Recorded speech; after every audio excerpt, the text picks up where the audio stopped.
Hey, good evening. Welcome to the Grove Charter School Board Working Session. We're going to call our meeting to order. We do have a quorum. We'll begin with our Pledge of Allegiance. If everyone would rise. I pledge allegiance to the flag of the United States of America and to the republic for which it stands, one nation, under God, indivisible, with liberty and justice for all. Thank you. And if everyone will recite the mission statement, to inspire passion for lifelong learning, one student at a time. And hi, roll call. Yeah, Julian Deckler. Here. Steve Barnum. Here. Michelle McCray. Here. Brian Ladman. Deji Ackentoy. Here.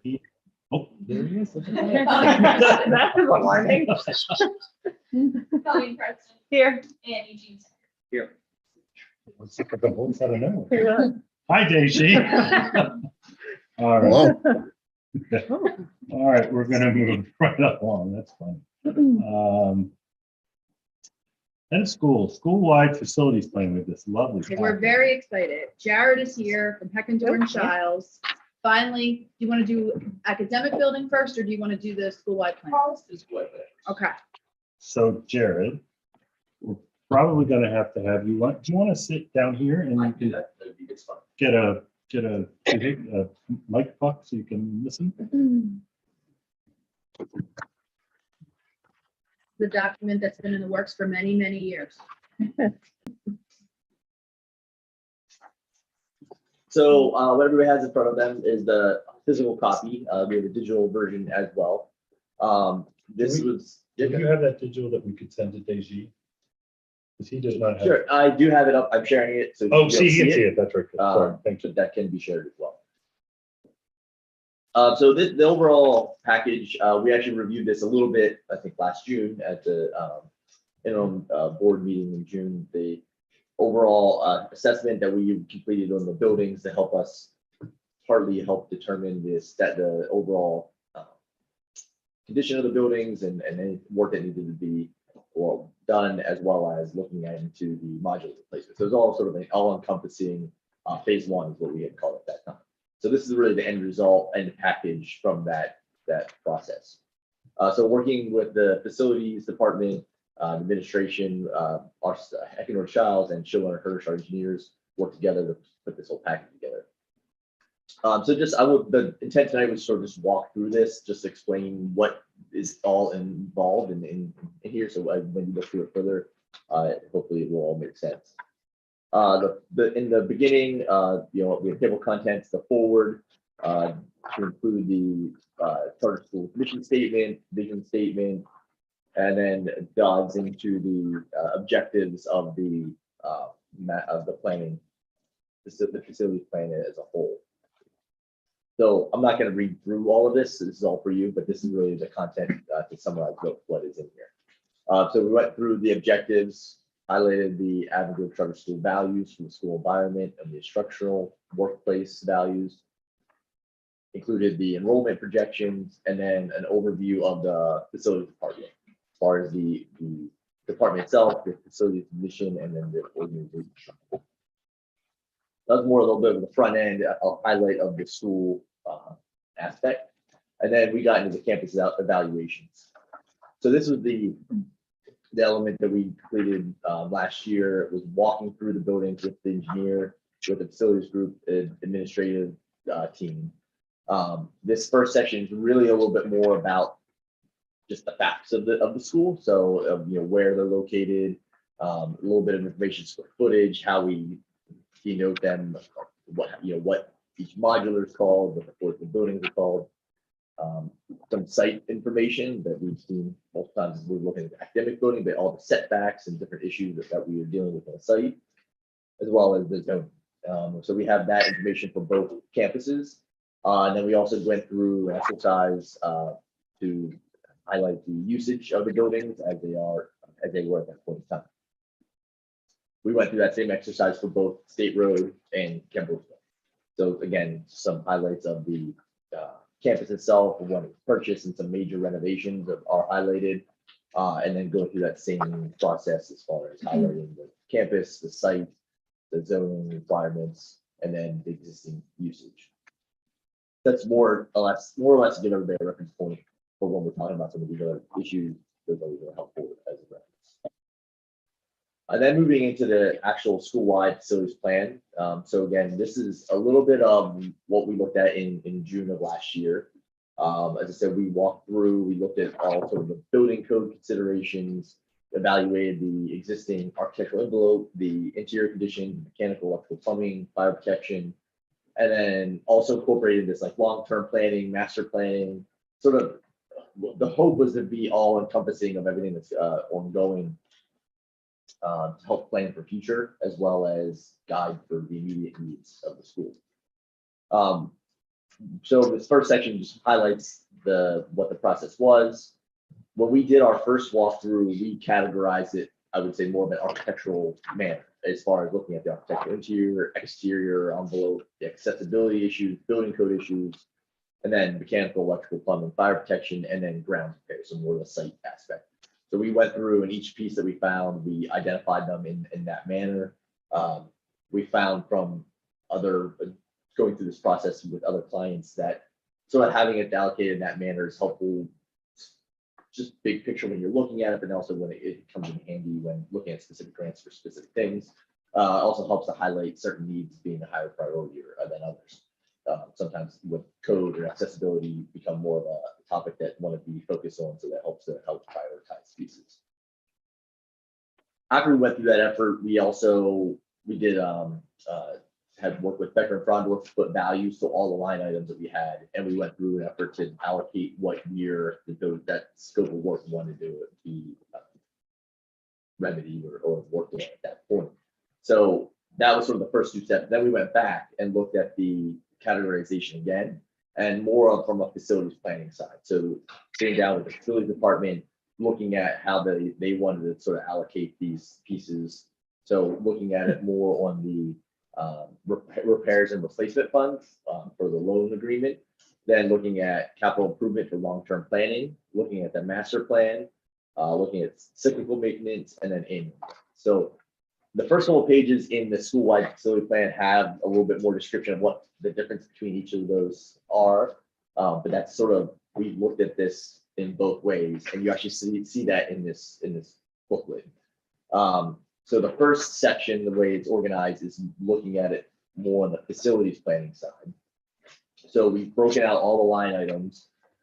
We have first have a summary of the.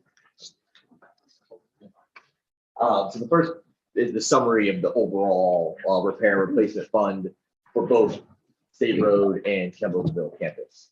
And then the next page is the more detailed information for the State Road campus, followed by the more detail for the Campbellsville campus. As far as all those individual line items, when they're anticipated to be worked on, we looked at year 1, 2, 3, 4, 5, and then future. And then also indicated what year that really is. So items that are noted in year 1 are actually all being worked on currently as far as the summer projects that are allocated for this summer. So we went through that same process for the long-term planning. So the summary, then State Road, and that was a couple pages, and then Campbellsville, then through the master plan, and then through the maintenance portion as well. That really gives you an overall, that's really all the line items that we identified, and it's just organized according to this, the facilities planning categories. And you're probably should guess at cost, right? Because that's, or is that based on today's cost? So all the costs that are identified are really based off of when we did our estimate, which was actually 2021, and then escalated every year to that point. So that's an estimate of what it would be in year 5. Okay. And then the future is really based on, I think we sort of average it to like a 7 or 8 year assumption. Okay. Like that's so just an average escalation rate. What type of escalation rate? We looked at, I believe, 3% per year.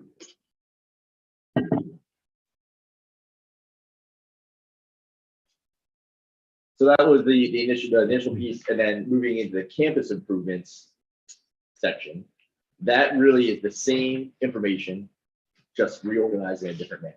So it's not money on top of that other section. It's just looking at it in a different way.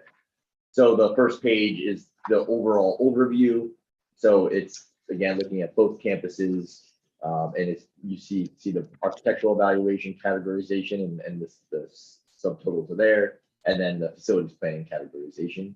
And then that goes into the State Road campus specifically.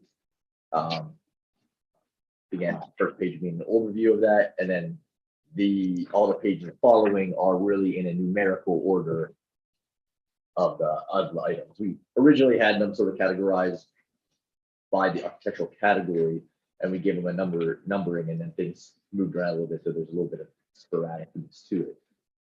But those numbers do align. They're important as you get to past the tables and charts. You'll get to the plans, and the plans, and as well as the photographs that follow, help identify where those issues are in the building. When we come back to this in 3 or 4 years, it's going to be really helpful to know exactly where that's pointing to, what that's talking about. So that was the keying of the numbers go hand in hand with the categorization on the sheets. So there's a lot of items here and a lot of scope. So we really had, broke it out by interior evaluation and the photographs associated with interior evaluations, and then the exterior evaluations and the photographs associated with that. And then the same as with the Kemblesville earlier on. So we went through the same effort. It's the same format and layout, included the plans and exterior evaluation and photographs as well. So that was a very, very quick walkthrough of what is in this. I believe, as I said, we did look at it in June. At that point in time, I don't think there was any numbers allocated to anything. It was all, I think we said had some ideas of when we thought we'd be doing some work just based on its need. And then since then, we've been able to plug in all the values, and that's the end result.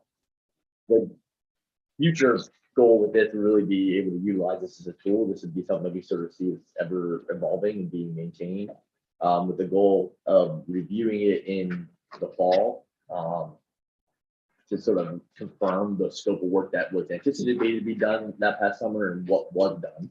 And then really be able to meet in the spring to sort of identify the scope of work for the next year. And so, for example, if we were really looking at this, we would be talking now for the summer of 2023, not now for 2022. The idea being that we'd be able to work on documentation of the project over the summer when there's students here getting a survey, everything we go, and then it sort of puts the school in the best position to put it out to bid in the fall. I think that really, with lead times, everything else, summer projects are challenging already enough just from the compressed time frame. So the more time we can give during pre-construction, the more benefit to the school. I believe that's sort of everything I had to say on the campus master plan. So I have a question. So the master plan, which is amazing, by the way, very good, very enough. So you have in here, and again, having 5 minutes to look at this. Like you've got the modulars, which we know may or may not, at some point, we're still trying to figure that out. Right? Correct. So do these costs, when are those scheduled, or will they be separate so that we know that, yes, we have to spend X in the next year on the modulars, but a chunk of it won't be spent because they could go away? So the modulars are a little bit of a weird condition in the fact of the issues that we found were actually mostly in the 300, 400 modulars, the ones that are going to go away. Most of the items we found really are the modular owners' issues, not the schools. So I think there was only one item that was a recommendation, and it was in one of the newer modulars as far as air conditioning and one server closet or something to that effect that really would be back on the school. But that was the only piece of that. Okay, so of there's that no. scope that, and I think we did note that on there. It's not included in the facilities plan because really none of that scope is at this is schools covered.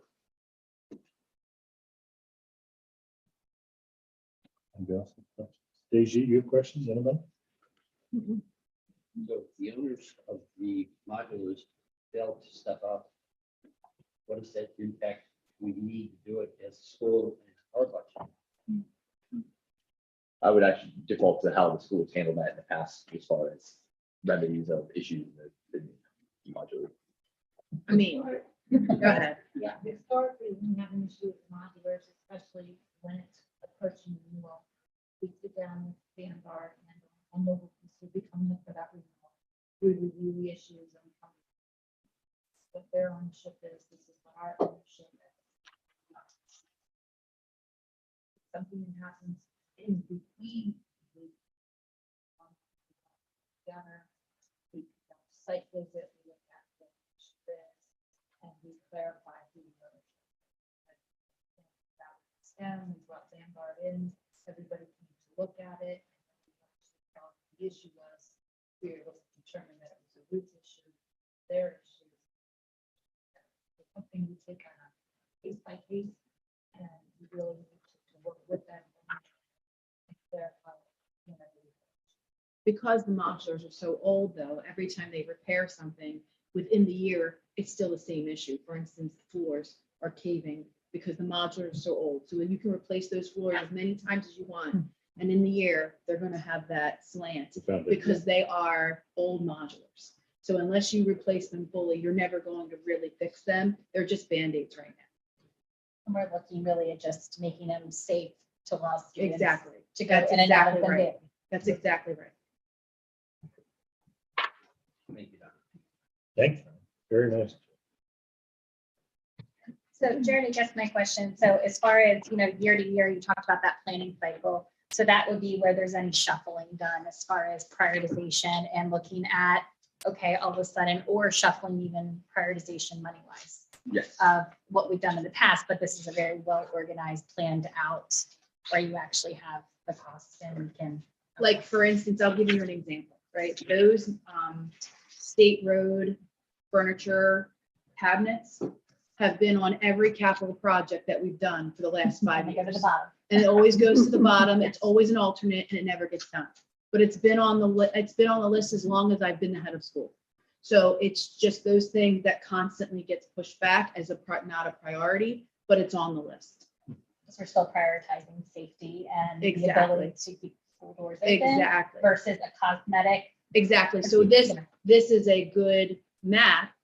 However, Yeah. there's a lot of things that could change. It is a fluid document. It's a living document. Mhm. That's And great. it's extremely detailed. It Floor goes down to support paint. Exactly. Quick. Exactly. It's a good plan. It's great. This is good. All right, if there's no other questions, we'll review it. We'll get the digest it and read Point it. of order, tonight.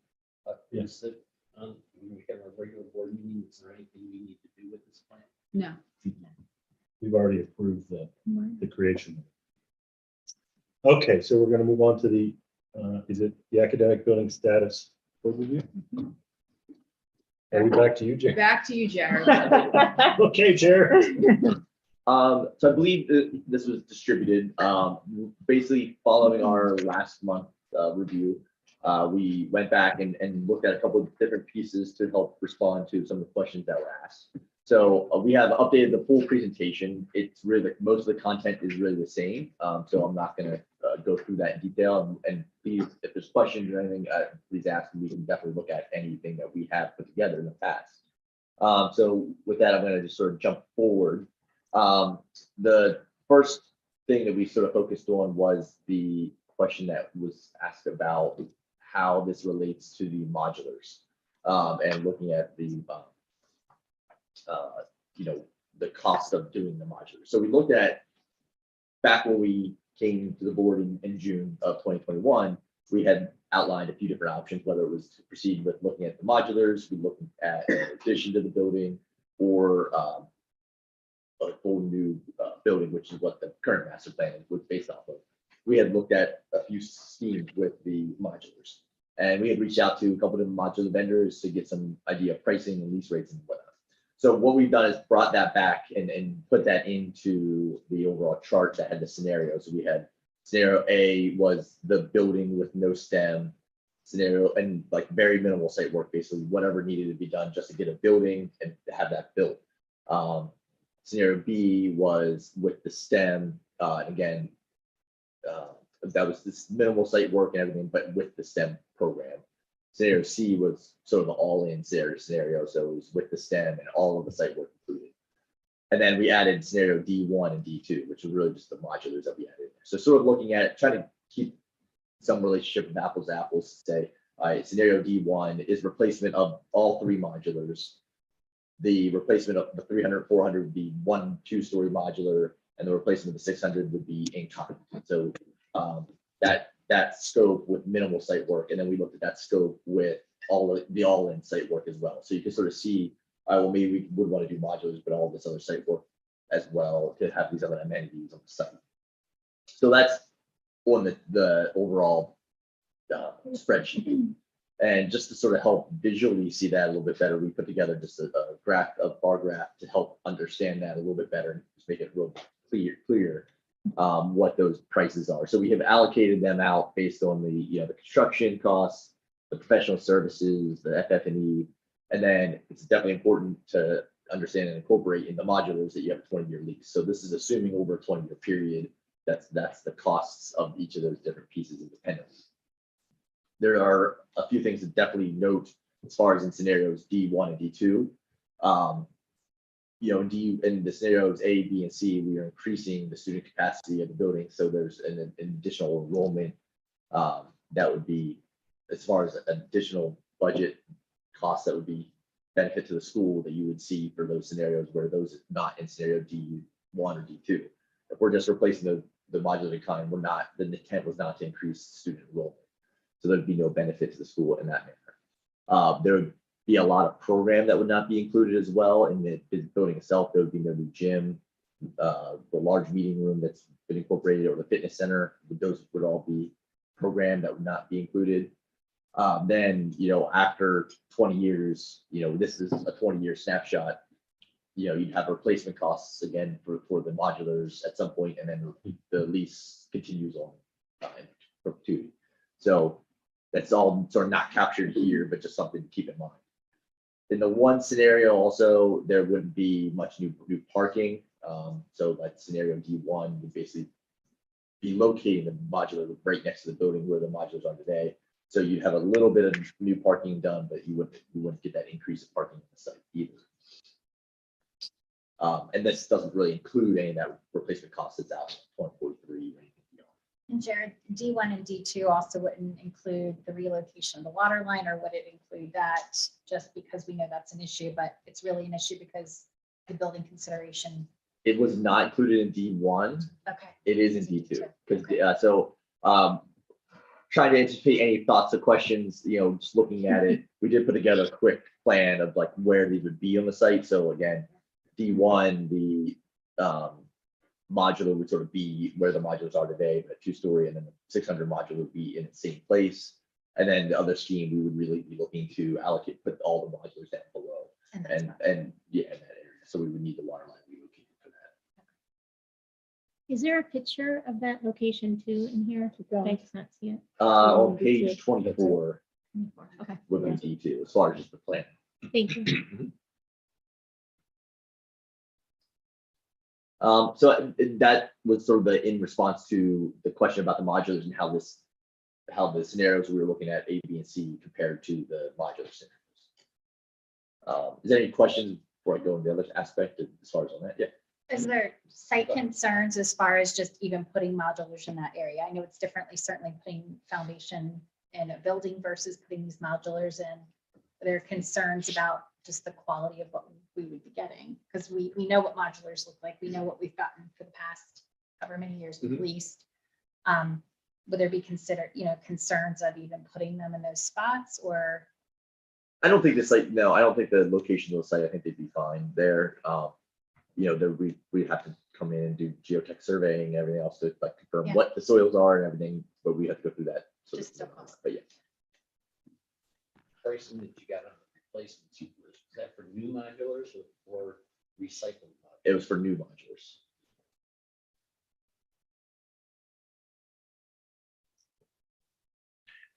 Maybe just a follow-up question really quick.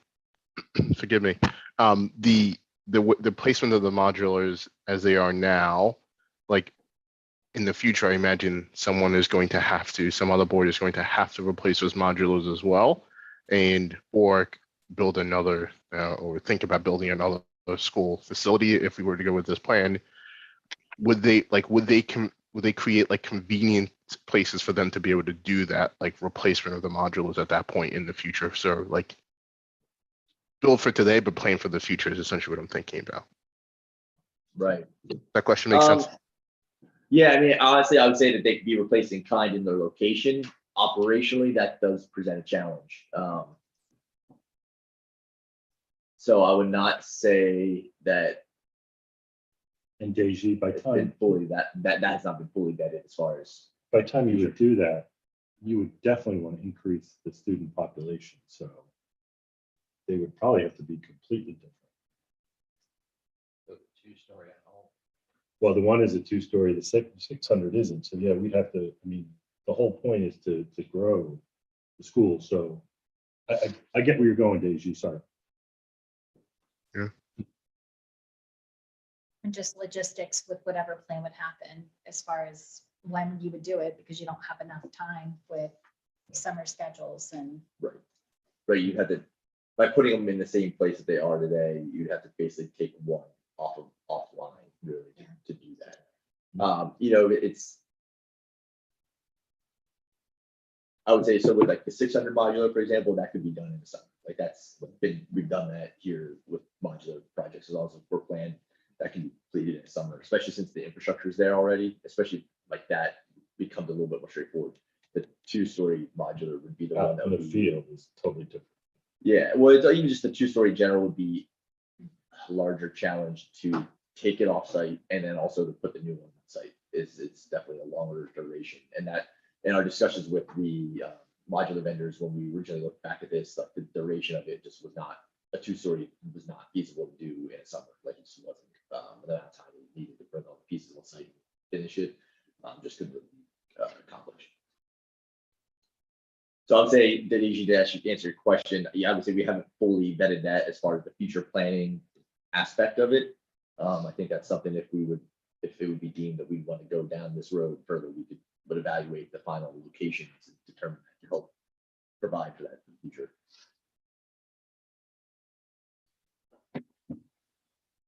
Are there any other questions? Or do you have more to go through? I do have a couple other pieces, Good, just as please far as do. the other piece we added. I believe it was mentioned or discussed as far as understanding the spend as well. So we did put together a rough idea of an estimated draw schedule. So we just incorporated that onto the summary project schedule that we added, and really looking at this based on the efforts of the professional services, and then really when we dug into construction and looking at when we anticipate certain construction projects occurring. So sort of gave an estimated idea of what that would be, what that draw schedule would look like. This is all based on the full all-in master plan value. That scenario C is what those values are based on.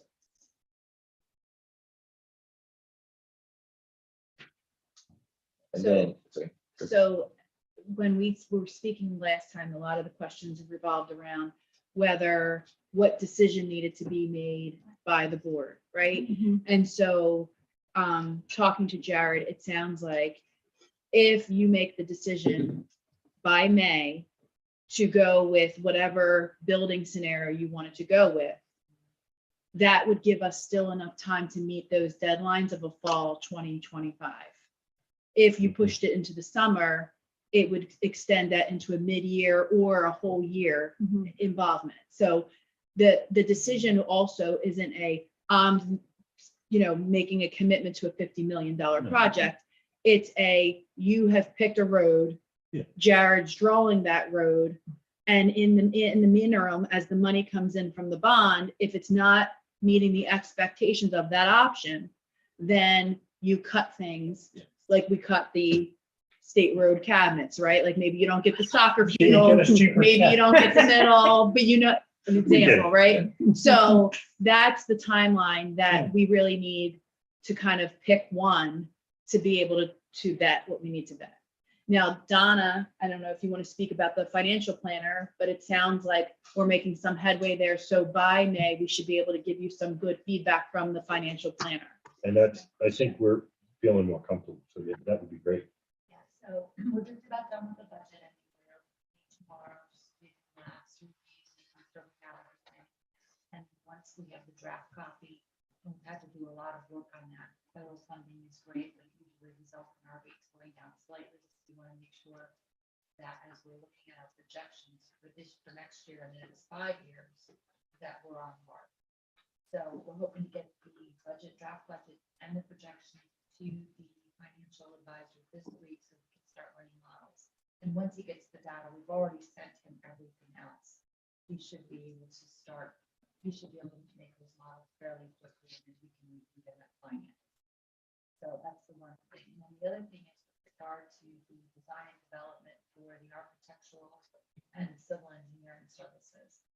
So again, part of the creation of the facility expansion capital improvement committee fund would give the school the ability to work on those types of projects. So as we move forward, regardless of the direction, we do have funding available if the board has committed for the last several years. So that would enable us to do that. If the board selected an option, we would pass design and development, we actually move into the whatever financing option is in our best interest, and we started looking at scoping and bids. School would keep account of all of that, and once the bond, if it is a bond, closes, the school would first for all those expenditures. So we've done that. This is similar to the first bond issue when we first absorbed with the renovation. We had to be moving and working on the due diligence at the same time. A lot of expenditures that we put out and were reimbursed at the time of the closing, and the school was made whole again. Also looking at the draw line, we have the ability to capitalize interest, so if we do it from the time that is issued to the time of yours, or we split it, so this way it helps with that funding, and we're not taking on the additional interest. You'll pay it back and it will cost a little bit more when you go to market, but there is that option available. So with that being said, there's a lot of options out there. We've already presented two with our initial information to fill up these advisor. So we can definitely work this and structure this so that the school can continue to operate. We're not going to be placing an undue burden on the school as we move through this. So the goal is to get the budget to the financial advisor this week with our projections and then see what kind of model comes out. There will be a lot of questions in regards to what those rates look like, what those staffing costs look like, all of the increases in materials of late, what kind of escalation are we going to see over 5 years. So there are some things that we're going to do the best of assumptions. Anyway, we have a lot to do, but there are options available to the school, and the school has been setting aside funds for many years so that we would have the ability to do it.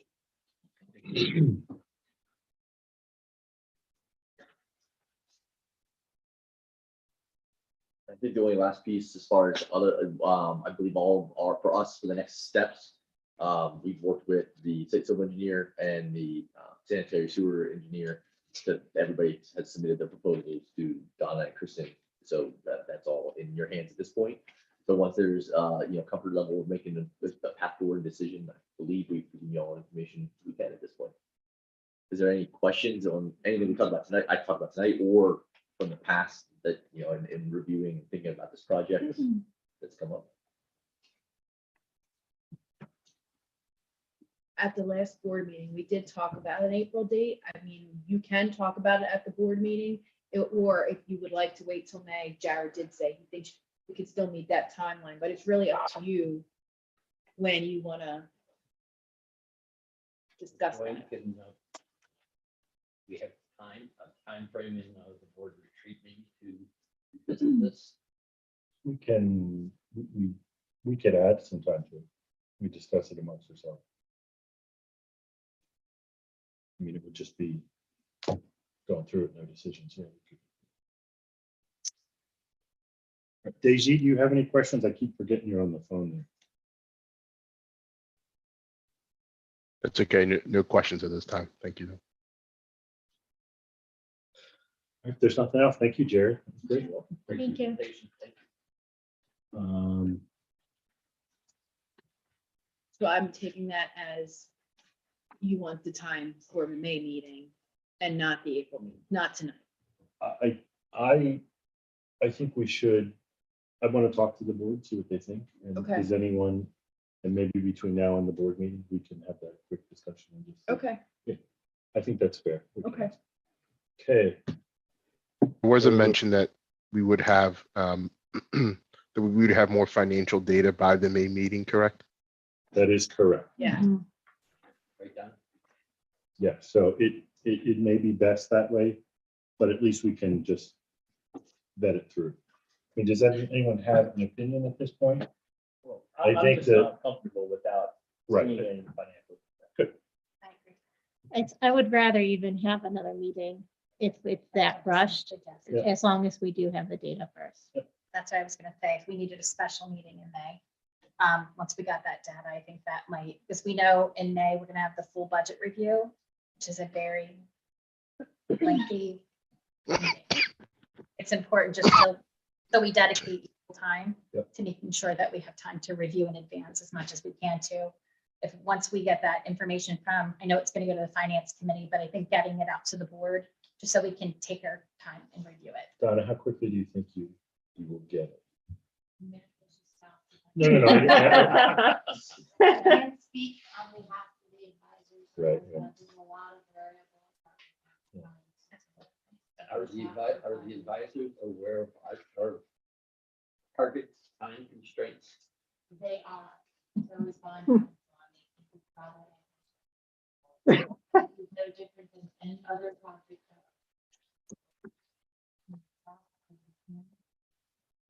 No. They need to show what the budget is that you think. You gotta actually copy with it. Administration tomorrow. If we need a special meeting, let's do that. It's fair, yeah. Excellent. All right. Okay. Policies presented. All right, I'll be very quick. Timer. My stuff is always so much fun. So, policies presented to the board for consideration for approval this evening is board docs, policy 1020 under programs for homework, policy 1044 under programs, standards for victims of violent crimes, policy 1046 under programs, student services, policy 2012 under students, recording student progress, policy 2050 under students, student requirement, policy 2055 under students, educational stability for children in foster care, policy 5007 under property, use of charter school facility, policy 300 under employees, paid time off, PTO effective July 1st, 2022. And policy 505, employee separation of employment effective July 1st, 2022. So administration is looking for the board to approve these policies this evening at the public board meeting. And then for policies, older AGCS policies, we're requesting the board rescind is reporting student progress policy, facilities and property use policy, and conflict of interest policy. Thank you. Are there any further comments from the school principal directors? Anyone else? Any comments or anything on the board? Any further questions? Okay. Having heard none, do we have a motion to adjourn the working session? I'll make the motion, Stacy Barner, to adjourn the work session. Do I have a second? Yep, seconded. All in favor, say aye. Aye. Aye. All opposed? All right, we'll see everyone back at 7.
Good evening, everyone. Welcome to the second half of our Avon Grove Charter School, the public board meeting.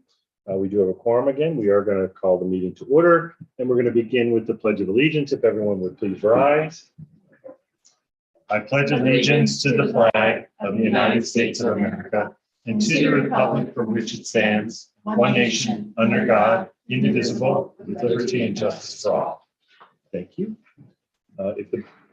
We did have an executive session last month for a personnel matter. If everyone would recite the mission statement to inspire passion for lifelong learning, one student at a time. Sarah, roll call, please. Dwayne Degler. Here. Stacy Barnum. Here. Michelle McCray. Here. Brian Ladman. Here. Daisy Atkinson. Here. Tommy Preston. Here. And Eugene Lane. That voice again. All right. I hope everyone got a chance to review the board minutes from the meeting on March 15th. Do I have a motion to accept? I'll motion to approve. Any discussion, corrections? Haven't heard none. Do I have a second? I'll second Stacy Barno. Thank you. All in favor, say aye. Aye. All opposed? Thank you, Daisy. So he said aye, no opposed, they are approved. Thank you. We'll move on to student enrollment. Brian? I still have one. Yeah, you might. I've got a good teacher voice. Excellent. So student enrollment for the month of March, we ended March at 1883. We had 2 students withdraw during the month of March and 1 new student enrollment. And on the report, you can see the 22-23 applications through the end of March. We had 436 total applications, and I've added in the 21-22 year comparison during the same time period, and we were about 11 under. We actually are right on the previous year's numbers as of today. Great. Any questions for Brian? I guess my question is just about the lottery and the status as far as people being responsive and accepting spots and. Yeah, I mean, the largest one is obviously kindergarten. There was a decent number of families who did submit documentation with their application, so that helps speed along the process. We did end up making that optional, so our enrollment coordinators are working through reaching back out to families who have accepted and are in that sort of 10-day limbo period that they have to get their documentation in. But the majority of them I haven't heard from them any trip ups to that process moving along. Anything else? Thank you, Brian. All right, moving along, our favorite time. Student representative report, Lily. Sorry, I'm not dressed very nicely. I was just at a soccer game. That's okay, you win. No, I did not. Oh. I didn't play, but. All right, so student activity for April. Student council, we had an egg hunt for the students, high school students, and we hit over 500 eggs with various things. And then we didn't have any candy just for like allergy reasons and hiding food overnight in the school. But we had like kind of little trinkets and toys and stickers. Everyone seemed to like that. We had some golden eggs that had like gift cards that people seemed to be really interested in. So we had everyone hide those the Friday before the Monday before break. The Friday before the Monday before. Okay, good. So the next we have the spring musical that wrapped up. That was April 7th, 8th, and 9th, and all 3 of those shows were nearly sold out. And they had all grades included at State Road, so they had some of the younger kids in the ensemble up to obviously seniors. NHS was there and they were selling concessions and they sold out at all of their shows. Next, I mean, we just have the AP test, Keystones, and SATs coming up, so people are kind of stressed about that, but it'll be good. It'll be good.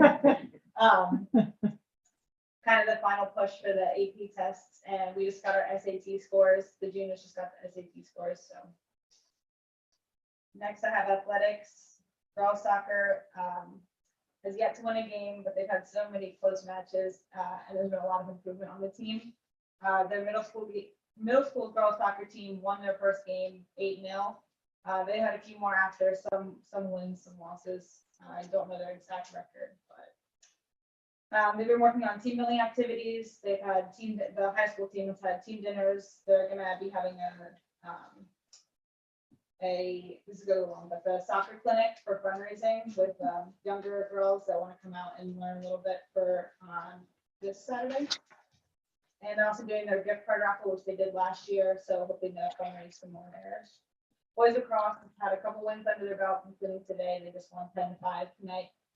And they did have a apparel fundraiser, so I think they raised some good money with that. And that is the end of my presentation. Thank you very much. Thank you. Any questions for Lily as she tries to sneak away? Why didn't you play? I tore my ACL last month. Oh, no, sorry. Yeah, my surgery's tomorrow. Good luck. Thank you. Thank you.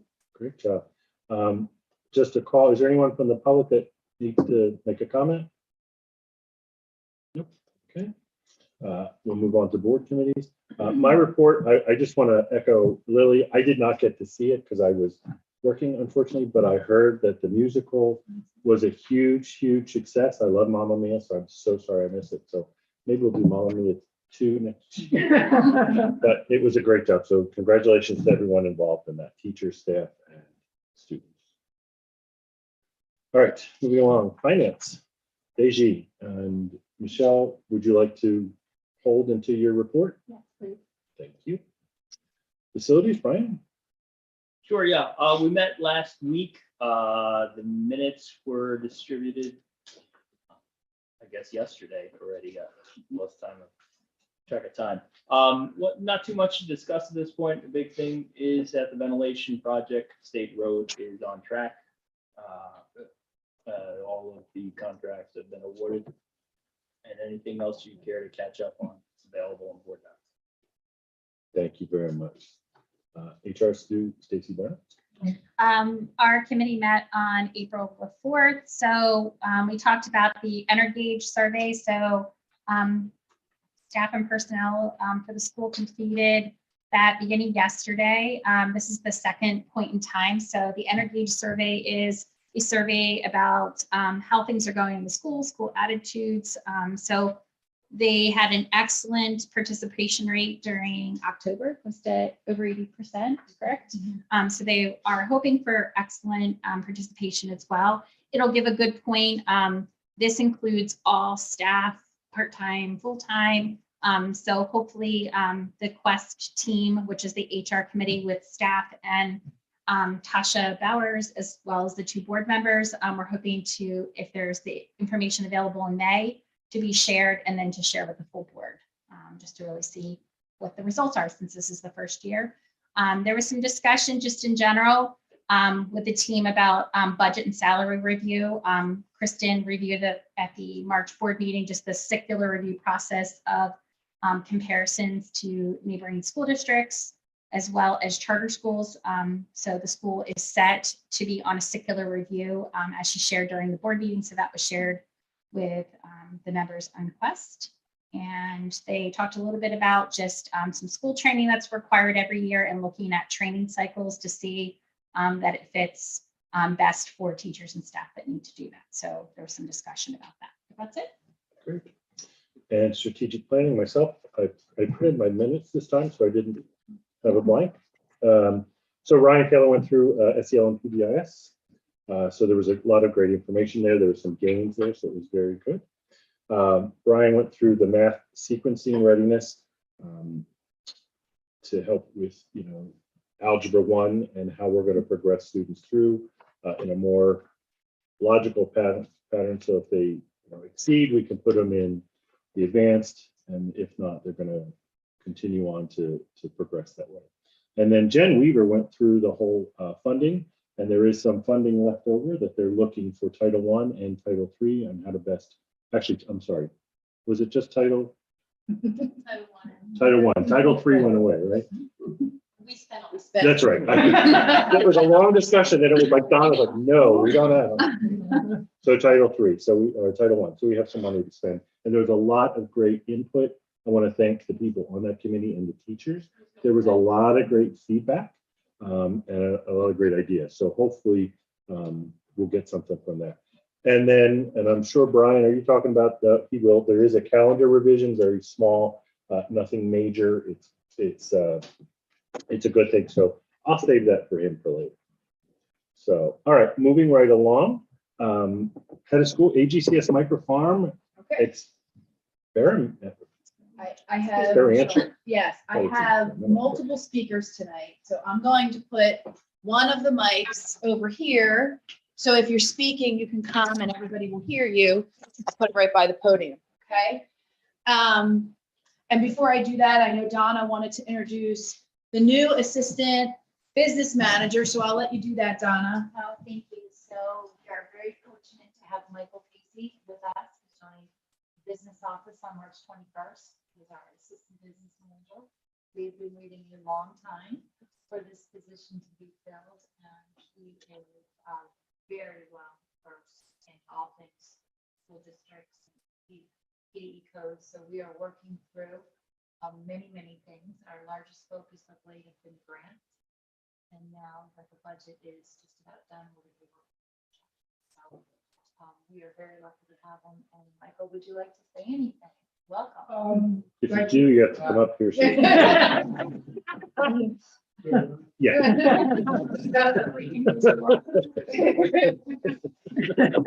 It's nice to meet you all.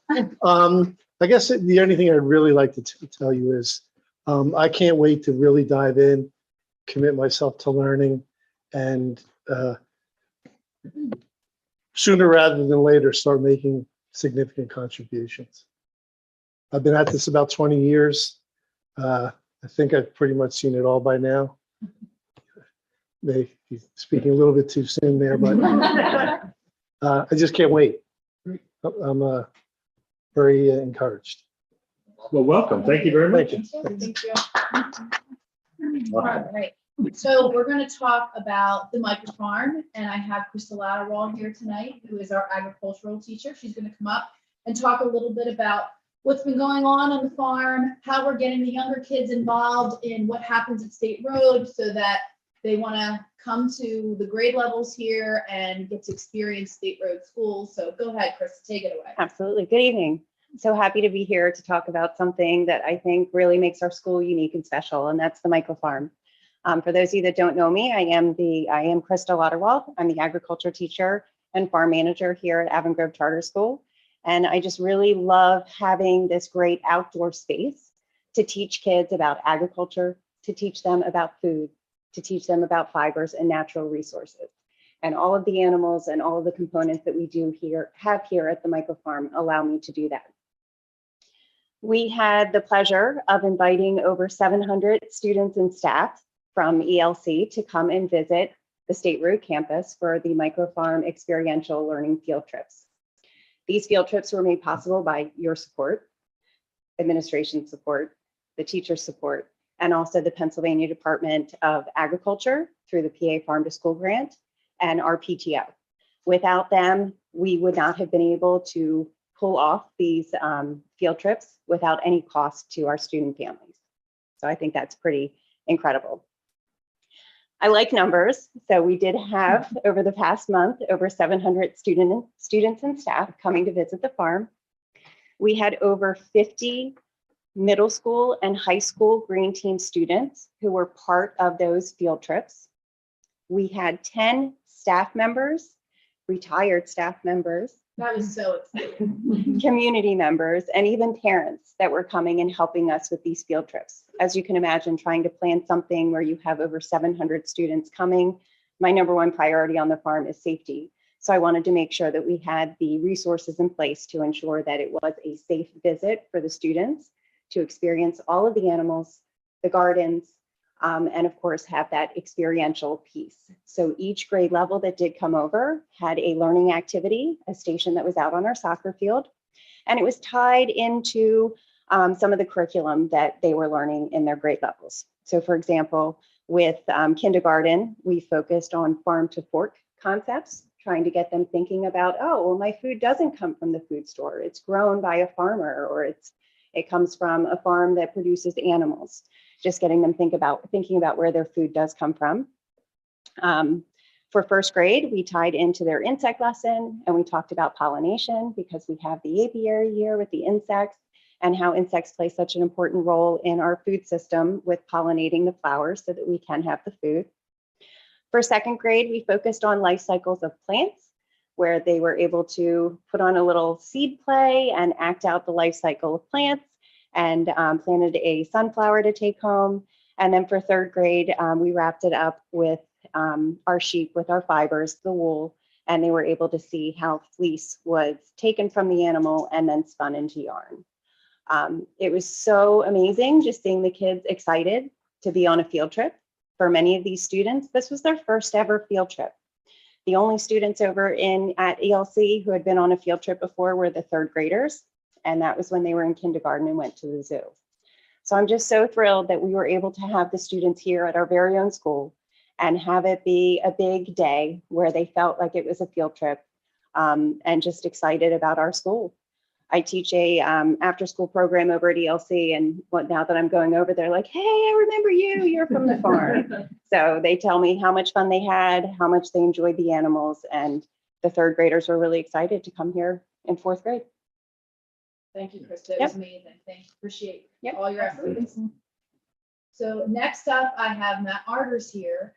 Matt actually is going to present later on this school year, before the summer, about the communications and public relations. But today, I'm so happy to finally say that we are part of Pennsboro, which is the Public Relations Association. We've been trying to get to be a part of this for a very long time, and Matt finally has made that connection. So he's going to talk about that, and he's also going to talk about what's so cool about manufacturing. So I'll let him start with the Pennsboro, and then we'll go from there. Perfect. Hey, everybody. I'm glad to be here with you tonight. I also have Victor, who is going to help me talk about the What's So Cool contest in just a minute. So Pennsboro is the Pennsylvania School Public Relations Association. It's a group of people who do a lot of the same stuff that I do: videos, photos, communication, email, things like that. And there's two main goals. The first is to improve educational communication. The next is to support student achievement through systematic, proactive and responsible public relations programs. Essentially what that amounts to is every once in a while we get together, sometimes in person, sometimes through Zoom, and we talk about how we can do better. And that might be a workshop on how to make your graphic design pop, or it might be a little bit more foundational, like how to send an effective email. One of the things that I'm excited to share here tonight is that we participated in the 2021 award contest, which features a pretty wide variety of categories. We entered the contest for videos. That's kind of the thing that I think is my specialty. And we won a merit award for the Color Wars video back in fall, which I was excited about. So not only are we a member, but now we have an award too, all in 1 year. So thanks to Matt, that has put us on the map for our region, and it's very exciting. It's very exciting. I appreciate that. Although I must say, with the Color Wars video, the students and the staff deserve a ton of credit because it was pretty easy. I just kind of like pointed the camera and there was like cool stuff happening. So that helps. We can move on to the next slide. And this is going to be the What's So Cool About Manufacturing contest. So like I said, Victor's here. He's going to help me talk about this a little bit if you want to come up. How about I introduce kind of what it is and then you can share your experience? Yep, cool. So the What's So Cool About Manufacturing contest is something that we've done in the past. We partnered with Airzin several years ago with Ralph Weiser. And that was a lot of fun. I think that was 2018. And then we took a little bit of break until this past year. And the contest is pretty cool. It's a statewide contest where schools and manufacturers are paired. And essentially 8th grade video teams have to make a video that answers the question that's in the title, What's So Cool About Manufacturing? This year, we were paired with CPV. They're a manufacturer in Kennett Square. They make valves and fittings. One of their big clients is the US Navy. And they also had some parts on the lunar rover, which is pretty sweet. Our team was made up of 3 8th grade students, Victor, and then Zach and Graham, who are not here. And we had the award ceremony took place on April 6th, which was just a couple of weeks ago.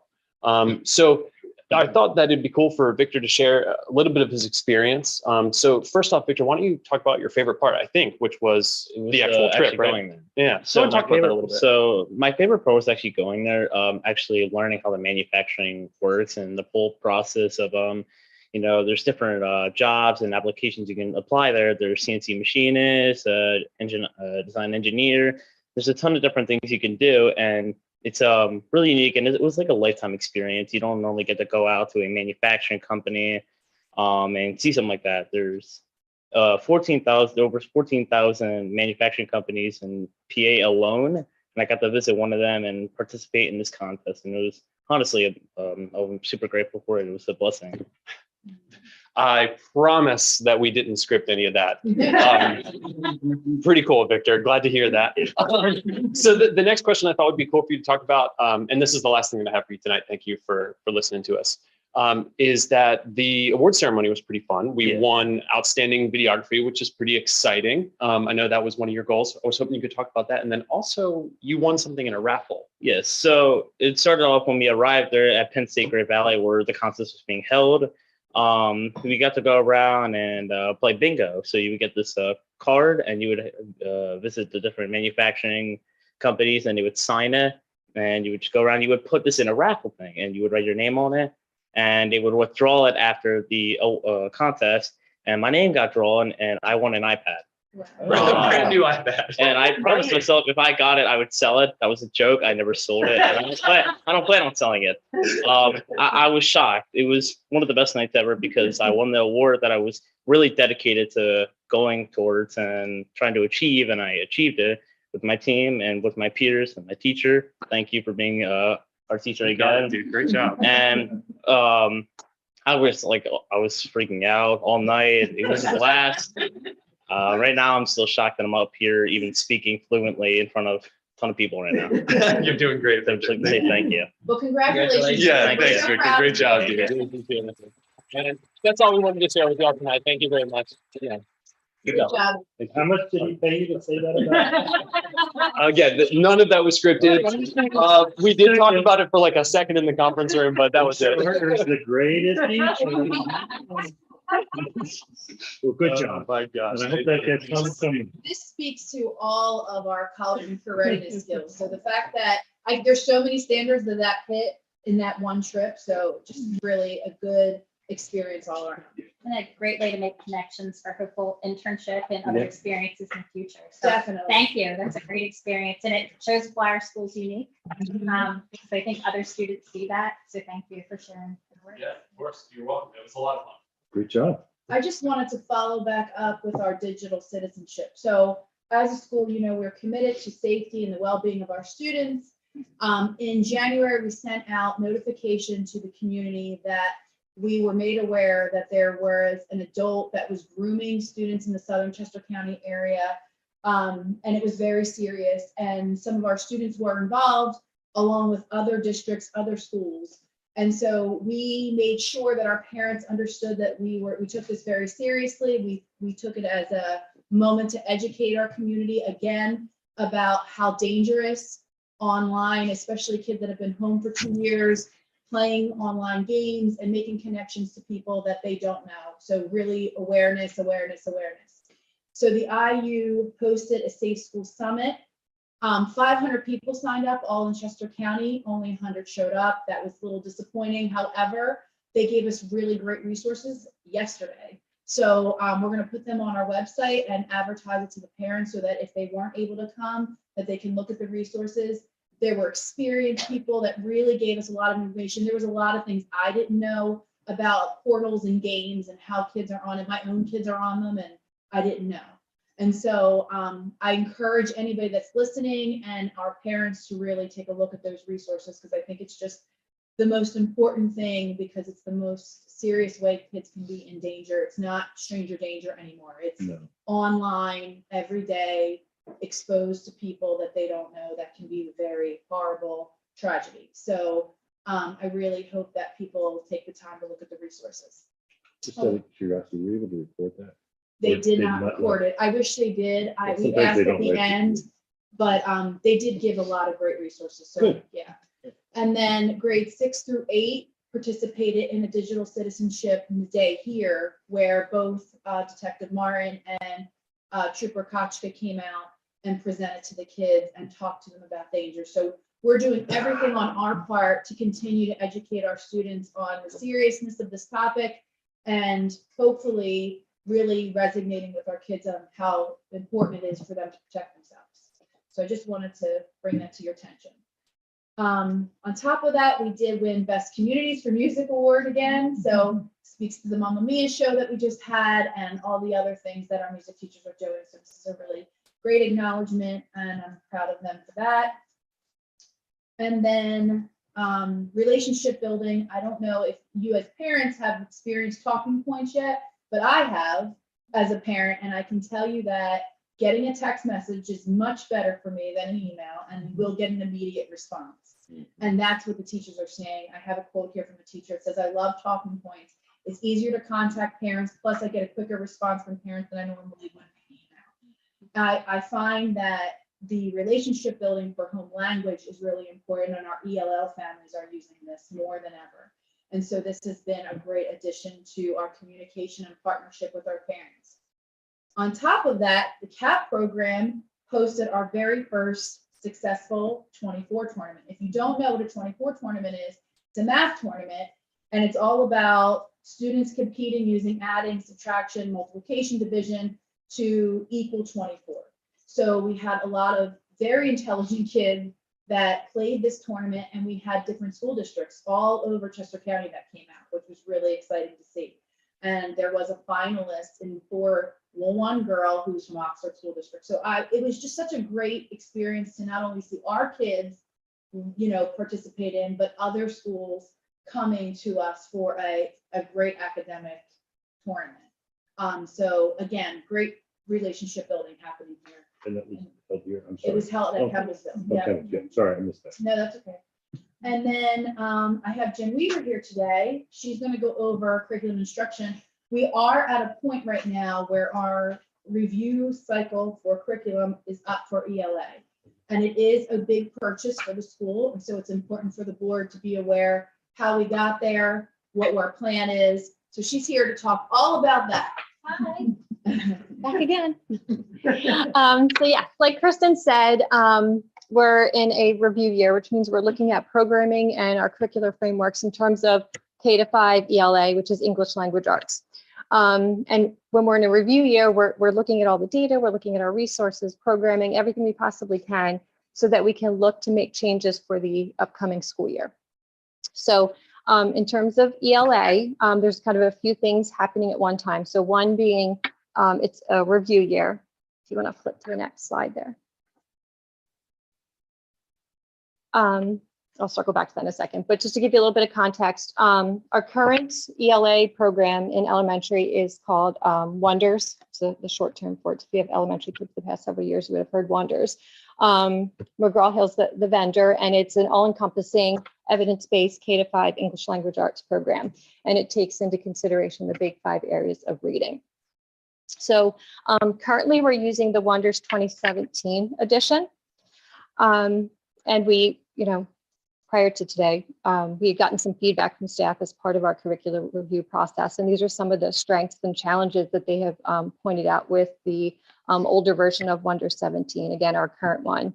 And some of the strengths they noted were vocabulary, comprehension, cohesion between the skills standards that are being taught in the text, and the variety in literature. So that's compared to programs we've used in the past. And there's a nice alignment to our current ELA curricular framework that's all standards aligned. And some of the challenges they have pointed out are writing and grammar. So it seems to be very disjointed compared to everything else that's in the Wonders program.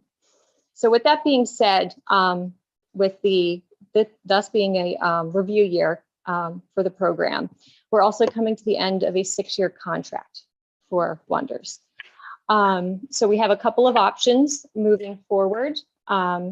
One is we can continue with Wonders 17, the older version, for one more school year. So we can adopt a 1-year contract, which would not be a substantial impact to the budget. However, the following year, we'd be forced to make another decision about programming because they're retiring Wonders 2017 edition. So yes, there's some financial advantages to that in some ways, but we'd have to revisit this process again in another year. Or we can transition to the newest version, which is Wonders 2023 for the upcoming school year, and enter a 6-year contract with that. Some things to take into consideration with that is that since our teachers are already using Wonders and we're just upgrading additions, it's not a massive undertaking. So I don't know how much involvement anyone's had with ELA programming in the elementary grades, but it is intense. It's not just here's one teacher's guide and one book for the students, massive. And teachers would walk in August and have about 15, 20 boxes of things they have to go through. And that's sort of, it's a lot at the beginning of the school year. Not that we can't do it, but it's a lot with everything going on. Obviously a larger impact to the budget because we'd be starting, you know, the newer editions, so newer materials and things like that. This is a $300,000. It's a, I wanted you to say it, but yes. I was gonna ask how much the budget. Yeah. Thank you for saying You're it. welcome. You were struggling to get that out. so Come I on, wanted to Jen. make sure- $300,000. Now, a lot of people are like, oh my goodness, $300,000. But for an elementary ELA program, that's typical. I've listened to multiple school districts having their meetings and it's in the 800 million. And they have more kids. So this is, Yeah, more students. I mean, we have less students, but Mhm. still, this is a big budget item for a lot of school districts. Yeah. That's why we're on a 6-year contract. Yes. So obviously greater impact on the budget. What the work we've done so far in investigating Wonders 23, the newest edition, is that it does address a lot of the staff concerns, which is nice, that writing and grammar piece. And I know that's been a concern for as long as I've been here, which has been a really long time, trying to find a program that really helps us understand it and teach it well. And like I said, the teachers are used to the layout and structure of Wonders already. So it's not like going from Wonders to a brand new, you know, HMH product that's completely different platforms and things like that. Next slide. And then through our work, and this is all in our curricular management plan in terms of looking at curriculum across the board. If you're not familiar with edreports.org, I would highly suggest checking it out. But they are a nonprofit organization that's intended to help K-12 organizations look deeply into programming, and not just for ELA, but for science, math, and history as well. And they do a lot of the heavy work, things that we just don't have the capacity or time to do to really dive into these programs. And then they give them ratings. So you can see on the left-hand side, the latest Ed reports on Wonders 2017, which is our current edition, partially met some of the indicators they were looking for. And at that time, they didn't look at usability. But the Wonders 2020, so probably like, why Wonders 2020? So there's been a Wonders 2020 upgrade or addition since we adopted 2017, but we were in the 6-year contract, so it didn't make sense to upgrade them. But they now have the 2023, so it would make sense for us to go to the 2020 and then the 2023. But what is promising is that you can see just from the little meets expectations, there's been a lot of improvements based on their reports and the studies that they've done. Again, some of which have addressed some of the concerns that we have. So it's promising to me that 2023 version of Wonders, even though Ed Reports hasn't come out with a report yet, but they will in the next year or so, will also head in that direction. Is meets the highest. So it's. Yeah, we're there. For $300,000, we'll make sure we're there. Oh, you're going back to the 300. I will tell you, I've been giving Jen and Kim some of the programs other districts are using, and some of them aren't even on there. So I think it's interesting, like for board members who are making these decisions, to understand that these Ed reports and other capacity of information is out there for board members to see that they're buying a good program or a program that's nationally recognized versus not at all. I think it's an important thing for everybody to be doing. Yep. And it's public information. You don't need any special access or to sign up. You can just, it's very user friendly as well. It's edreports.org. Yeah, and I would suggest too, looking at Wonders, McGraw-Hill Wonders, you could just do a Google search on that and pull up some of the information as well, because I'm not going to be able to go through the entire program. But what I did want to do is highlight some of the things that Wonders 2023 does do that is completely new to the 2017 and 2020 version. So we've talked about SEL, it's not something that's going away. It's something that's always been there, but just more in the forefront. So McGraw-Hill, in writing the 2023 edition, partnered with Sesame Street and a couple other organizations to really embed SEL. Because if it's done well, it's a part of your everyday teaching and classroom community. It's not an add-on. So it was really nice to see that incorporated into a lot of the stories and lessons that are already there. They spoke a lot towards the culturally responsive teaching, which it's an umbrella term for things like classroom community, relevant, respectful, and meaningful content, which means diversity and texts and topics and things like that. They referenced their 6 habits of learning, which we often hear sometimes the soft skills, things like that, like problem solving and team building. That's threaded into the program. And then lastly, they're very specific about the science of reading. So again, I don't know how much you know, but there is a science to reading, and there's a way in which you teach reading and it's successful, and there's a way not.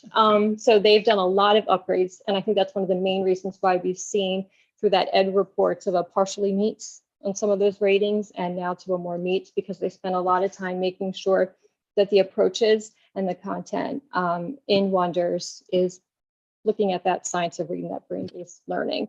And I was really happy to see this because a lot of what they mention in Wonders aligns with the letters training that our staff has been going through for the past several years. It kind of marries the two worlds together. And I haven't really seen a program that has done that, that marries the letters and the instructional resources into one. And like I said, does address some of the challenges that we saw. There's a typo there, it should say Wonders, 2017, excuse me, with writing and grammar. So in terms of the scope and sequence and the layout for the teachers, it does a really nice job of giving more specific guidance on how to teach different genres of writing, allows for small group mini lessons, which if you're looking at writing instruction, that's important because everyone's at different places. So how do you address a class of 20 some kids that are all at different stages of the writing process? So teachers could have a bank of lessons to pull from, to support students in each of those areas. And then you probably heard the term TDAs before, or text dependent analysis. That's basically what the PSSAs are for 4th through 8th grade at this point. Writing is not just, oh, here's a pretty little prompt and you write to it and we'll score you on a rubric. No, you need to compare multiple grade level text. You have to analyze the text. You have to make meaning of the text and then answer a pretty in-depth question or two about the text and then reference specific pieces of the reading into your writing. Very complex.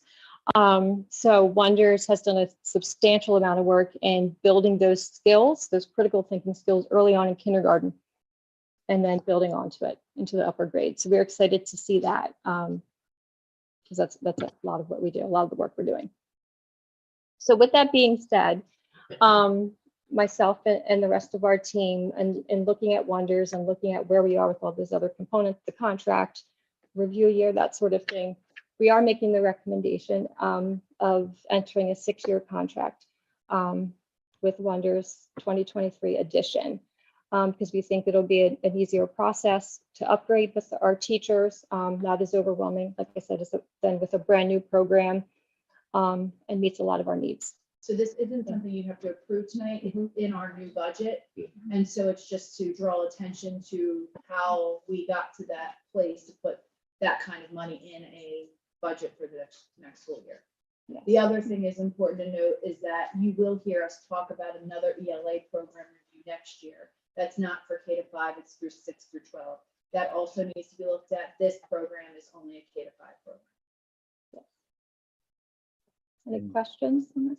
It's just a comment. I think the TDA, the text dependent, especially I have a high school senior who all the way through school, the burden of really understanding of what's required of AP classes and the preparation for that, of really looking at those foundational skills early on is a key, because I think, again, that's something that all of us did not go to school to learn in 3rd grade, really how to look at evidence and really putting those multiple sources. So I think it really is looking at career preparation and college preparation in a really long, early on. And I'm sure every English teacher that has those students, and I see Sarah sitting here, every English teacher who looks forward, again, being prepared. So I think that's a really critical piece that hasn't been seen in past. For sure. That's well said. Yeah, because you just can't teach something like a TDA, right? In middle school or high school. It's almost too late, right? You have to start the critical thinking and the analyzing of text early on. And I know it seems crazy having 5-year-olds analyze text, but they can. They absolutely can do it. Now, we're not asking them to write 4 pages of response to it, but they can talk about it. We can support and scaffold the instruction to get them just to train their brain to start thinking that way. Any questions for Jen? Thank you. Go ahead. Yeah. Can you just tell me again how much is it? There's a lot of zeros. Come on, you can say it. 300,000. All right, thank you. I want to go over really quick just the PSSA and Keystone date. So we are headed into testing season. So ELL PSSA is April 25th to the 27th. Math is May 2nd through the 3rd. Science is May 4th through the 5th. Algebra Keystones May 16th through the 17th. Biology and Literature Keystones May 18th through the 19th. So a lot of testing happening soon. We followed the frameworks. We followed the standards. There had to be a lot of gains based on the raw data that we got back. We are seeing some gains in our benchmarking, a lot of gains. I think the students are excited about the gains that they're seeing, and the teachers are excited that their classes are making those gains. Will that translate into PSSA? Fingers crossed. That's where we are.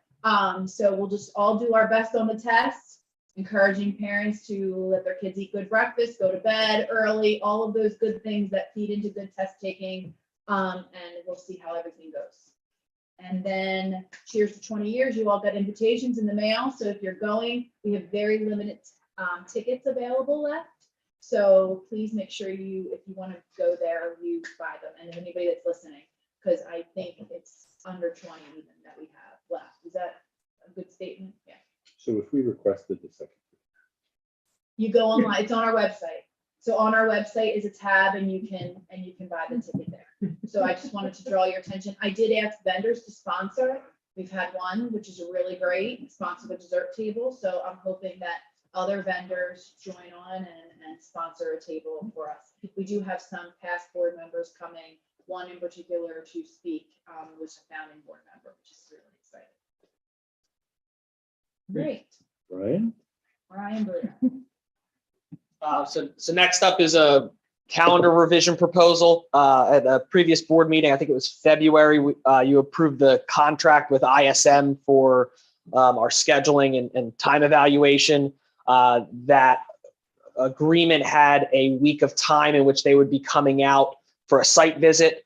And then they are looking to have a significant amount of time, like 4 to 5 hours with our staff for a presentation and workshop over their findings and suggestions and different models to work with our staff. The only way to really fit that amount of time in is to add an additional half day for students. It was Friday, November 18th. That's the Friday before we go into the Thanksgiving week. So potentially what would be on the calendar right now would be a half day Friday for students, half day Monday, half day Tuesday for students, because then we would have conferences and then off Wednesday, Thursday, Friday for Thanksgiving. The outstanding question of whether or not we move that Monday and Tuesday to asynchronous learning and give the students a full day off and to work from home and have conferences is still a potential revision that would come up. But for ISM to be able to do that work with the teachers, we'd be looking to have a half day that Friday. Students would leave and then staff would stay and engage with that work with ISM that afternoon. That adding that half day still keeps us within our hours and our minutes. We're still fine and still go 180 days of school. So Brian is asking for a motion to approve having that half day on November 18th, 2022. Any questions? Do we have a motion to approve? I'll make the motion to approve a revision to the 22-23 calendar as presented. Again, any discussion or question? Do I have a second? Yep, I'll second. Thank you, Colleen. All in favor, say aye. Aye. All opposed? So moved. There you go. All right, moving right along. Let's see what things up here. Business and Finance Treasurer's Report. Michelle, you're gonna read for Teji? Yes, I will. The Finance Committee meeting notes and action items for tonight. The first point is the AGCS financial statements approval. The fiscal period ending January 31st, 2022 financial statement. Based on the review of the financial statements as presented, administration has recommended the January financials be presented to the Board of Trustees. The AGCS administration is requesting the board approve the financial statements as presented and subject to auditors review under the consent agenda. Number 2, the 2022 March vendor billing report and check registers. Based on the review of the 2022 March vendor billing report and check registers, administration is requesting the board approve the 2022 March vendor billing report and check registers as presented, also under the consent agenda. Number 3, the cash position as of April 8th, 2022. The school's cash position is very good. Number 4, AGCS ventilation project asbestos abatement. The committee discussed the pending asbestos abatement proposal as prepared by S.J. Thomas Company for the asbestos abatement required for the summer ventilation project. The proposal was received in the business office earlier today and is in keeping with the estimated project budget. Based on the discussions with the facilities committee and the tight summer schedule in place for the project, administration is requesting the S.J. Thomas abatement proposal in the amount of $57,606.55 be presented to the board for their consideration to approve at the April 19th, 2022 public board meeting. And Donna, can you talk a little bit about that? Yes. So with our ventilation project scheduled for this summer, we've contracted and awarded contracts to our mechanical contractor that is actually purchasing and installing the ventilation units. We have an electrician that's assisting with the upgrades to the electrical capacity. And then we have a plumber. As part of an old building, 1928, when we start getting into the walls and we pull out the old units, there is asbestos insulation on the piping. Right now it's contained, but when we start pulling through, it will need to be abated. So we have decided to go through the Keystone Purchasing Network, which is a vendor we use traditionally each year for asbestos abatement.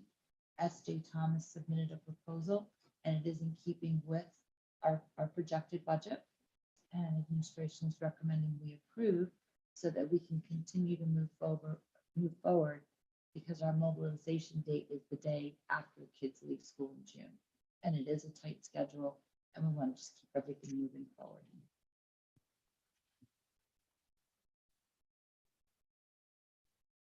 So there's a motion to approve the S.J. Thomas Company abatement proposal work order 103-959.00 as presented, or if the board is asking for that. I'll make the motion to approve the work order. Is And there- just to correct, the dollar amount was $57,616.55. You said $6. Make sure it's $10 off. $10 off. I apologize. No, it's all good. I just want to make sure it's on the. Is there a second? Brian Ladman, I'll second. Any questions or discussion? Can I just ask a question about the work too, just the language, make sure I'm reading this right. The project consists of the removal of approximately 32 square feet of asbestos containing ground floor tile. So the way they're saying it, it's 32 square feet per classroom, or it's 32 square feet Per classroom. Okay. It's a little bit odd the way they wrote it.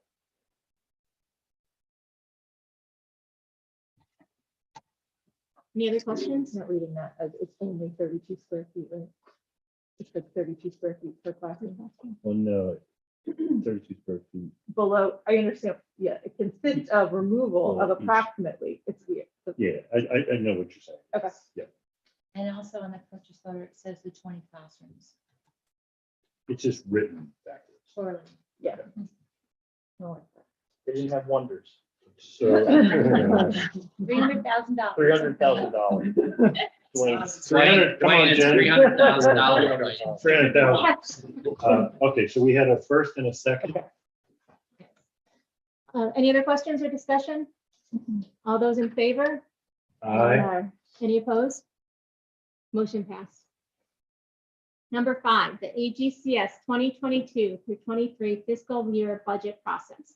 Administration is moving through the budget process and presented the projected 2022 through 23 budget revenues, preliminary staffing requests, and instructional expenditures to the committee for review. There are a few departmental costs pending as of this board meeting. Administration will then need to review all budget line items, clarify updated priorities, and adjust budget line items as required. Administration will be presenting the finalized budget to the Finance Committee on May 13, 2022. An electronic copy of the budget will be remitted to all committee members for their review prior to this meeting. The formal budget presentation to the board will occur on May 17, 2022. Number 6, AGCS Future Facilities Planning, Financial Advisors Services.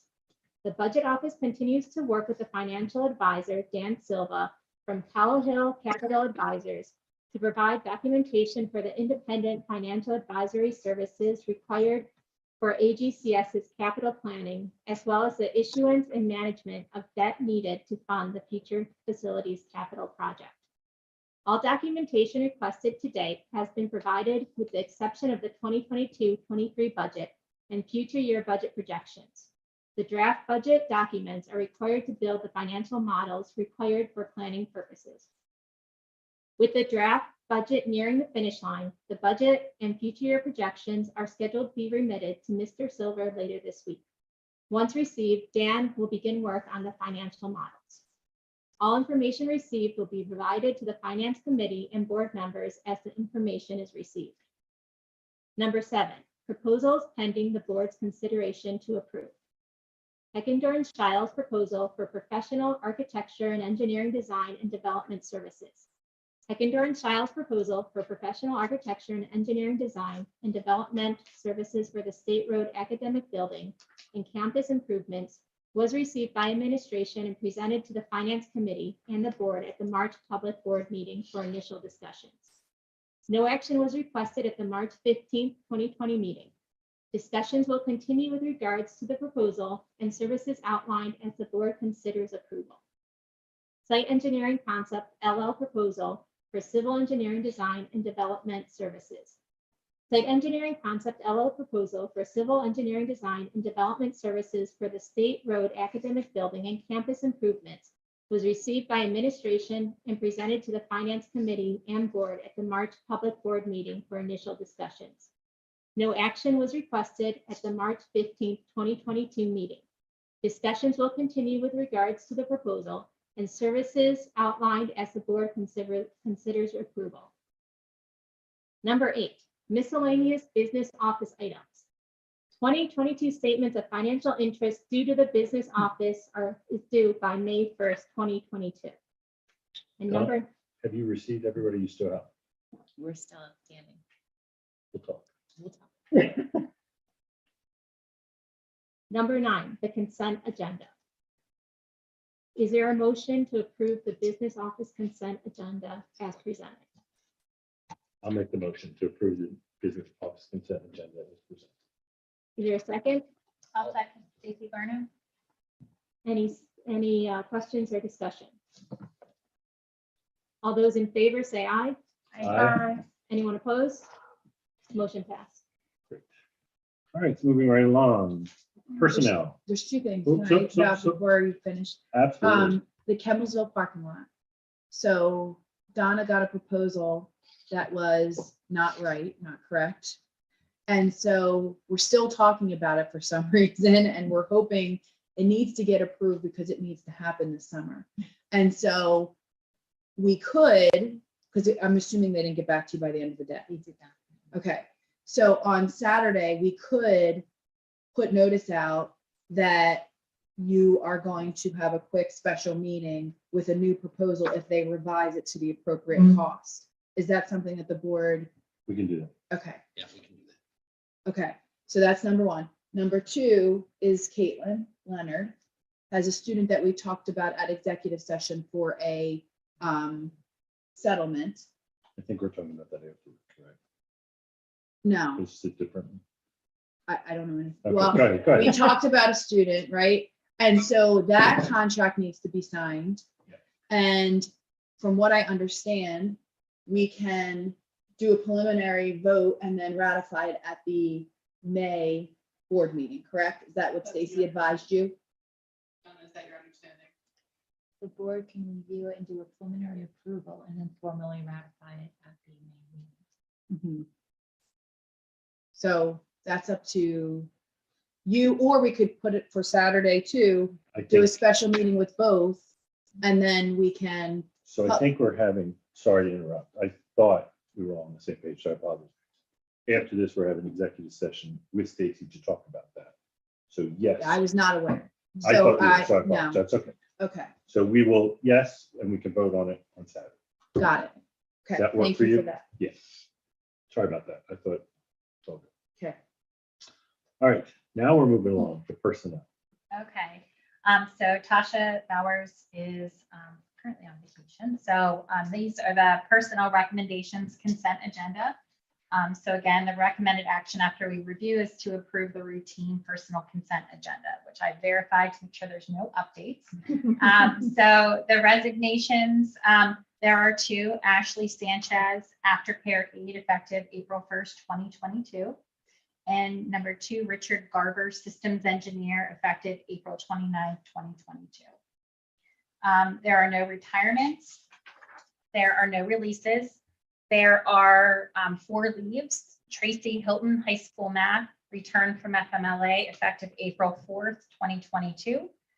Number 2, Kelsey Jennings, State Road special education teacher, effective April 18th, 2022 for FMLA. Elizabeth Fish, State Road elementary teacher, effective April 20th, 2022 FMLA. And Amanda Norris, ELC elementary teacher, effective April 25th, 2022. There are no additions to the payroll per professional staff or support staff or contracted vendors or seasonal staff. And so the recommended action, administration is recommending the approval of the staffing changes providing within the personnel consent agenda, specifically items listed from 8A through 8I. Do I have a motion? Yes, ma'am. I'll make the motion. Colleen Preston. A second? I'll second Michelle McCray. Okay. Do we have any comments, discussion, or questions? Okay. Take a vote. Everybody in favor, say aye. Aye. Any opposed? All right, motion passes. Thank you. All right, we're moving along to the policy discussion.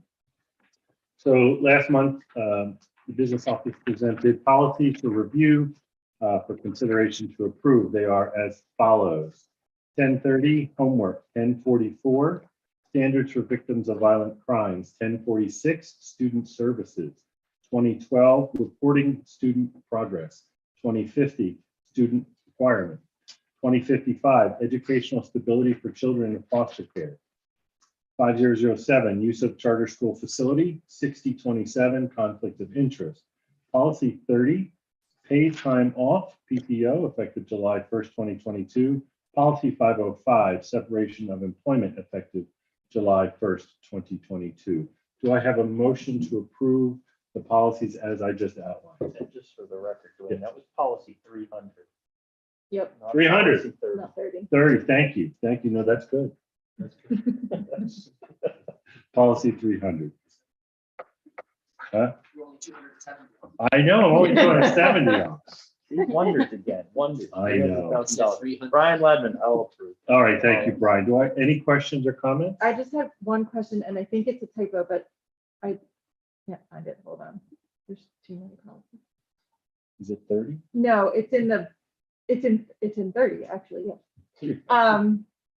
In the, as you get to, what page am I on? 3, like in the Level head, one. in the heading, I think that the, like 20, but then it says 22 in parens, and then it says 18 and then 20 in parens. So I think that the headings are just wrong. It's like one got updated and the word, right? The headings could, is this a document that Donna put in there? No, this is Natasha, because Do you see what I mean? Yeah. Oh, yeah, sorry, it's not right, so like 0 to 5, level 1 is 22, right? Yeah. Yeah. So then, but then it says 20, 18. 22, like level 1, 20, but then 22 in print. Yeah. I think it's a typo. So I think just Yeah. the words need to be updated Okay, instead of the, we can do so we that. can do that with, we can You- approve it just with the change. Yes. Yeah, so we'll prove it ratified again. So it's okay. All right. Any other questions or comments? I just want to clarify, then it's going by the number. It's going by the number in print, so it's basically going by, we're updating it to the chart that's on 4, right? Right. So the chart that's on 4, If this is, so let me put it this way, if this is effective July 1st, can we pull this from the table and have, Tasha's going to do the updated letters for staff members, so she needs to She needs have it. that in May. Yeah, So it's Right, but before if the she- May meeting. right, but if she does this and has it by, or she out? by She's on Saturday? vacation. Okay, And so if you can approve it, we'll make do the it. grammar, it's the Yeah. same information. We'll change the grammar and, yeah, I didn't know. Yeah. it's the number that needs, it's the Yeah, number it's- that's correct, not the word. yeah, we can change it as approved with the typo that we will fix. Yeah, cool, perfect. Any other questions or comments? All right, do I have a second? I'll second. Michelle McRae, thank you. All in favor, say aye. Aye. All opposed? Excellent. At that same meeting last month, there were 3 policies that the administration presented to be rescinded. Those are reporting student progress policy, facility and property use policy, and conflict of interest policy. Do I have a motion to approve the rescinding of those 3 policies? I'll make the motion, Stacy Barno. Any questions, comments, or discussion? Do we have a second? I'll second Deji Akintoy. Oh, Deji's still there. Thank you, Deji. All in favor, say aye. Aye. All opposed? Excellent. So we are right on time, 8 o'clock. Is there anything more from the 1 school hour, I told principals, you. directors? Nope. Other committee reports? Right. Nomination committee. Yes, no, that's good. And I'll make it quick. We are currently accepting applications for Board of Trustees and also for serving on the nomination committee. We have had great interest so far. I'd love to see more. The applications are due back on May 13th, and Susan Winiarski in the business office is the contact person, and there's also information right on our website. Great, thank you very much. I think that's it. We're going to end the meeting here. If I have a motion, followed by an executive session, we'll meet in the conference room. But do I have a motion to end the meeting for the evening? So moved. Do I have a second? Seconded. All right, all in favor, say aye. Aye. All opposed? All right, see you next month.